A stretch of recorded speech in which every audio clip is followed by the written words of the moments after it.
Elhamdülillah ve salatu ve selamu ala Resulillah. Sayın Divan, kıymetli üyeler, pek değerli misafirler, hepinizi Allah'ın selamıyla selamlıyorum. Esselamu Aleyküm ve Rahmetullahi ve Berekatuhu. Ankara'mızın 4. olağan kongresinin hayırlara vesile olmasını diliyorum. Tabii bugün sadece tek liste yarıştığından il başkanımızla adaylık konuşmasıyla teşekkür konuşmasını birleştirdi. Zamandan tasarruf etti. Yeni dönemde hem kendisine hem de bu dönem takviye olan isimlerle birlikte bütün teşkilatımıza muvaffakiyetler diliyorum. Önümüzdeki dönemin çok daha verimli ve bereketli olmasını diliyorum. Aziz kardeşlerim, bacılarım, biz burada bugün kongremizi icra ederken teşkilatımızın yeni kanlarla tazelenmesini adeta kutlarken maalesef Gazze'miz halen bombardıman altında. Her dakika yeni bebekler katlediliyor. Yeni insanlarımız enkaz altından çıkarılamayacak derecede mağdur oluyor. Yaşasın cehennem, sahiller için yaşasın cehennem. Aziz kardeşlerim, bacılarım, Peygamber Efendimiz Aleyhisselatü Vesselam'ın ifade ettiği gibi müminler bir vücudun azaları gibidirler. Vücudun bir azasında bir hastalık peyda olduğunda vücudun diğer azalarının tamamı bundan rahatsız olur. O sebeple bizler Gazze'li kardeşlerimizin acısını 20 günden fazladır yüreğimizde hissediyoruz. Ama bir şey daha hissediyoruz. Bir öfke hissediyoruz. Bu öfkemizin sebebi acziyetimizin ta kendisidir. Nasıl oluyor da sayısı 2 milyara yaklaşan bir İslam alemi 60'a yakın devletiyle bir avuç Siyonistin bu mezalimine bırakın engel olmayı, sesini dahi yükseltemiyor. Bu acziyet öfkemizin kaynağıdır. Bu öfke bütün İslam alemini bugün çepeçevre kuşatmıştır. Gencinden yaşlısına, kadınından erkeğine 20 gündür acaba bize hayat var mı? Emin olun, evlerimizde çocuklarımızın başını okşamaya dahi hayal ediyoruz. Çünkü Müslüman kardeşlerimizin çocukları, evlatları, bebekleri her gün bombalanıyor, katlediliyor. 2,5 milyona yakın nüfusa sahip olan Gazze adeta açık hava hapishanesine dönüştürülmüş. Elektrik yok, su yok, yakıt yok, tıbbi alet, edevat neredeyse bitme aşamasında. Ve tam 20 gündür bütün İslam alemi olarak biz bu zilleti iliklerimize kadar yaşıyoruz. Bir halk olarak, bir ümmet olarak, dahası bütün bir insanlık olarak hepimiz meydanlarda değil miyiz?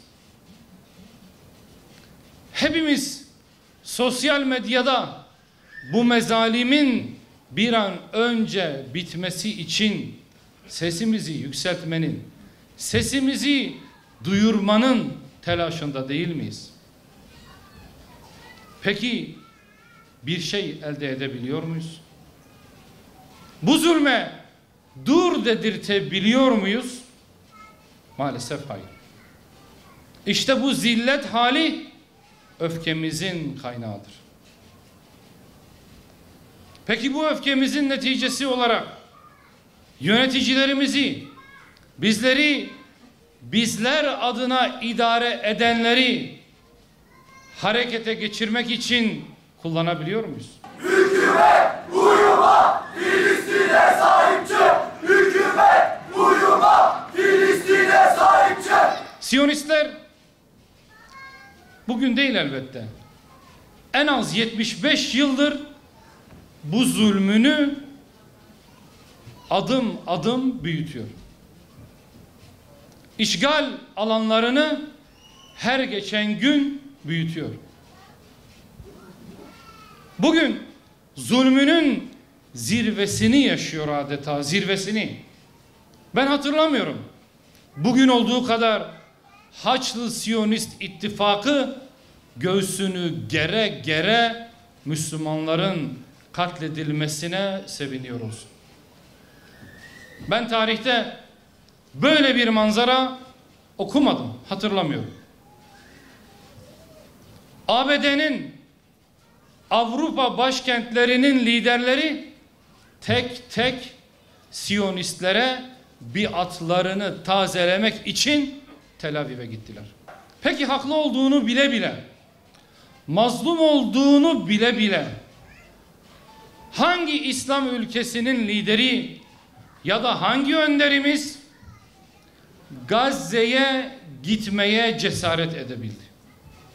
Gazze halkıyla dayanışma içerisinde olduğunu yerinde ilan edebildi. Hiçbiri.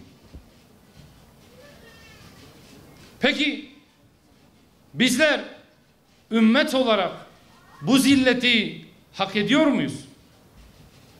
El-Hak maalesef hak ediyoruz. Çünkü bizler izzetin, şerefin Allah'a, peygamberine ve müminlere ait olduğu düsturunu unutalı yıllar oldu. Bizler kardeşler olduğumuzu unutalı 10 yıllar oldu. Bizler dünyalığı elinin tersiyle iten önderlerimizin mirasını reddedeli 100 yıldan fazla bir süre oldu. Bizler izzetin kaynağını unutmuşken, bizler reddi miras yapmışken bu zilleti elbette sonuna kadar hak ediyoruz. Bugün İstanbul'da 1,5 milyon insan toplandı. Hepimizin ve hepinizin umudu oydu ki hiç olmazsa hükümetimiz somut bir adım atacağını orada ilan etsin. Herkesin gözü kulağı İstanbul'daydı. İşte ordu, işte komutan diyen yüz binlerin sloganına ne cevap verdi hükümetimiz? Ey Birleşmiş Milletler, niye müdahale etmiyorsun? Sorusuyla cevap verdi. Mehmetçik Gazze'ye sloganını atan yüz binlerin o beklentisine ne cevap verebildik Allah aşkına? Ey İsrail, daha fazla Müslüman kanı akıtma, insani yardım koridoruna izin ver nidalarıyla karşılık verebildik ancak. Daha ne zamana kadar somut adımların atılmasını gözleyeceğiz? Daha ne zamana kadar izzetiyle, şerefiyle, şanıyla Müslümanların imdadına koştuğunu gözleyeceğiz? Demek ki daha yürünecek çok yolumuz varmış.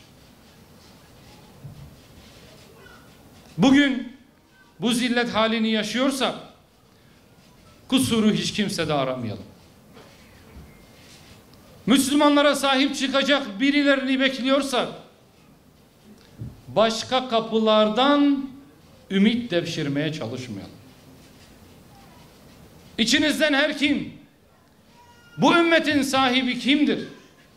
Bu ümmetin koruyucusu kimdir? Bu ümmete kim kol kanat gerecek, kim ümit olacak diye soruyorsa, istisnasız hepinizi aynanın karşısına geçmeye davet ediyorum.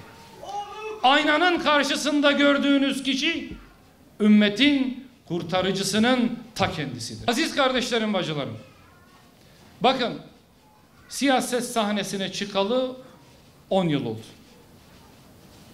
Her geçen gün üzerine koya koya davamızı büyütüyoruz. Bugün bir karikatür gördüm ve adeta hür davanın hür neferlerini onunla özdeşleştirdim. Bombardıman altında ailesini kaybetmiş ufacık yavrucak sağ kurtulmuş, bir sonraki karede eline sapan taşını almış, işgalciyle mücadele ediyor ve son karede artık silahını kuşanmış, tam teçhizat, Siyonistlerin kabusu olacak bir askere dönüşmüş. İşte bizler de geçmişte bizi adeta bir kaşık suda boğmak isteyen zalimlerin ellerinden geçtiğimiz o günleri hatırlayarak ve partiyi kurduğumuzda türlü türlü entrikalarla, tuzaklarla, saldırılarla muhatap olduğumuz o süreçten bugün tüm Türkiye'nin, hatta İslam dünyasının konuşmaya başlandığı bir davaya dönüşümüzü gözünüzün önüne getirin istiyorum. Tıpkı o enkazlardan kurtulan Gazze'li çocuğun bugün Siyonistlerin korkulu rüyası olması gibi bizler de geçmişte canını zor kurtarabilen ama bugün sadece kendi dava arkadaşlarının değil, ülkedeki bütün Müslümanların, ülkedeki bütün ezilmişlerin, kendini ikinci sınıf vatandaş gören ve ikinci sınıf vatandaş muamelesi yapılan bütün insanların, bütün mahrumların, bütün yoksulların adeta ümidi haline gelen sizlere ve bizlere çok büyük görevler düşüyor. Geçmişte ektiğimiz tohumlar bugün çiçek verdi, meyveye durdu. Ama önümüzde daha bir orman olmak var. Bütün ülkeyi çepeçevre kuşatmak var. Öyle kendinizi zayıf görmeyin. Kendinizi asla yetersiz görmeyin. Eğer insanlar bütün bu mahrumiyetimize, bütün bu imkansızlıklarımıza rağmen bizi kendilerine bir öncü, bir önder, bir ümit kabul ediyorlarsa bu cevherimizin artık bizler de farkına varalım. Bugün belki mütevazi bir salonda Ankara'mızda kongremizi gerçekleştiriyor olabiliriz. Çok yakın bir gelecekte daha büyük alanlarda, belki meydanlarda kongrelerimizi yapmak zorunda kalacağız.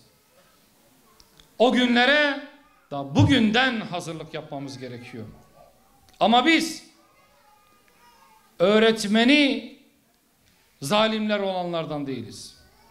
Biz rehberi fasıklar olanlardan değiliz. Bizim önderimiz de, rehberimiz de Peygamberimizdir aleyhissalatü vesselam. Salihlerdir, şehitlerdir, velilerdir inşallah. Emeğimizi daha da arttıracağız.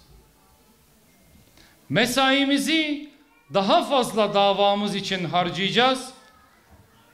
Çalmadık kapı, görüşmedik kişi, gitmedik köy bırakmayacağız.